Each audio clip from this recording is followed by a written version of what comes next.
우리가 그들을 작별하고 배를 타고 바로 곳으로 가서 이튿날 로드에 이르러 거기서부터 바다라로 가서 베니게로 건너가는 배를 만나서 타고 가다가 그브로를 바라보고 이를 왼편에 두고 수리아로 항해하여 두로에서 상륙하니 거기서 배의 짐을 풀려 함이러라. 제자들을 찾아 거기서 이레를 머물더니 그 제자들이 성령의 감동으로 바울더러 예루살렘에 들어가지 말라 하더라. 이 여러 날을 지낸 후 우리가 떠나갈새 그들이 다 그 처자와 함께 성문 밖까지 전송하거늘 우리가 바닷가에서 무릎을 꿇어 기도하고 서로 작별한 후 우리는 배에 오르고 그들은 집으로 돌아가니라. 두로를 떠나 항해를 다 마치고 돌레마이에 이르러 형제들에게 안부를 묻고 그들과 함께 하루를 있다가 이튿날 떠나 가이사라에 이르러 일곱 집사 중 하나인 전도자 빌립의 집에 들어가서 머무르니라. 그에게 딸 넷이 있으니 처녀로 예언하는 자라. 여러 날 머물러 있더니 아가보라 하는 한 선지자가 유대로부터 내려와 우리에게 와서 바울의 띠를 가져다가 자기 수족을 잡아매고 말하기를 성령이 말씀하시되 예루살렘에서 유대인들이 이같이 이 띠 임자를 결박하여 이방인의 손에 넘겨주리라. 우리가 그 말을 듣고 그곳 사람들과 더불어 바울에게 예루살렘으로 올라가지 말라 권하니 바울이 대답하되 여러분이 어찌하여 울어 내 마음을 상하게 하느냐. 나는 주 예수의 이름을 위하여 결박당할 뿐 아니라 예루살렘에서 죽을 것도 각오하였노라. 그가 권함을 받지 아니하므로 우리가 주의 뜻대로 이루어지이다 하고 그쳤노라.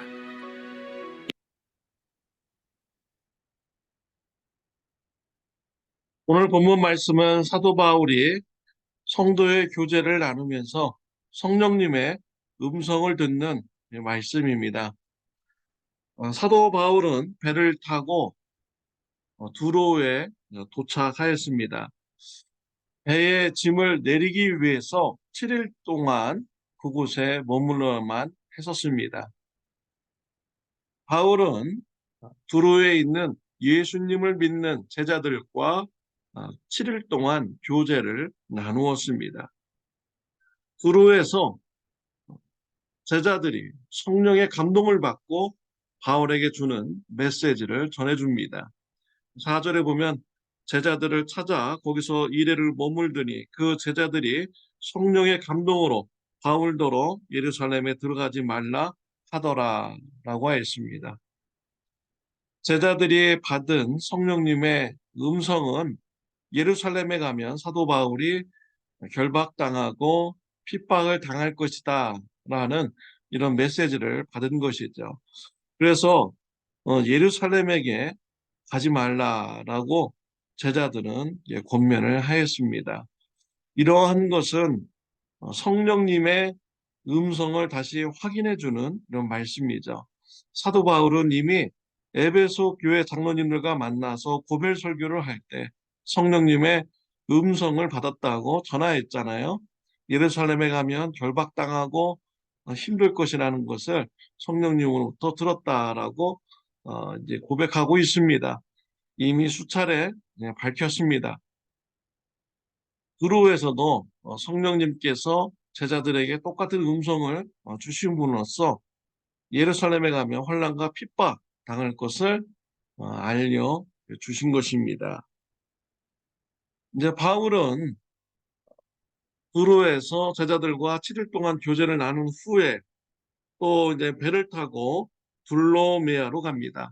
둘로메아가 이 배의 종착지였습니다.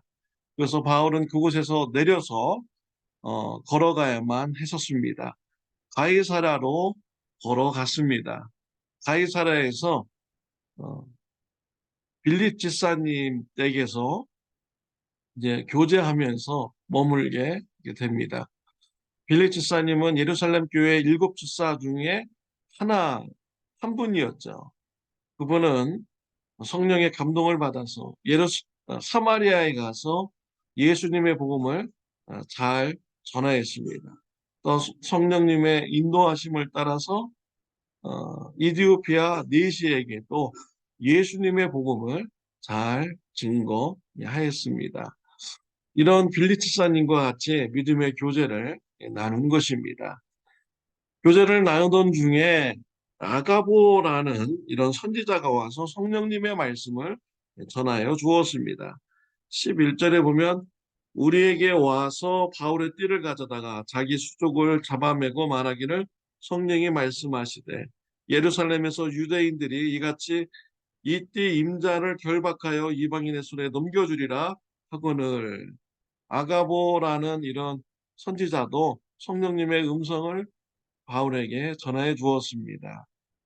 예루살렘에 가면 어, 수족이 결박이 되어서 핍박을 받게 될 것이다, 붙잡힐 것이다 라는 것을 알려 주었습니다. 참 신비한 성령님의 사역이죠. 성령님의 그런 뜻은 여러 사람들을 통해서 일괄되게 전해주고 있는 것입니다.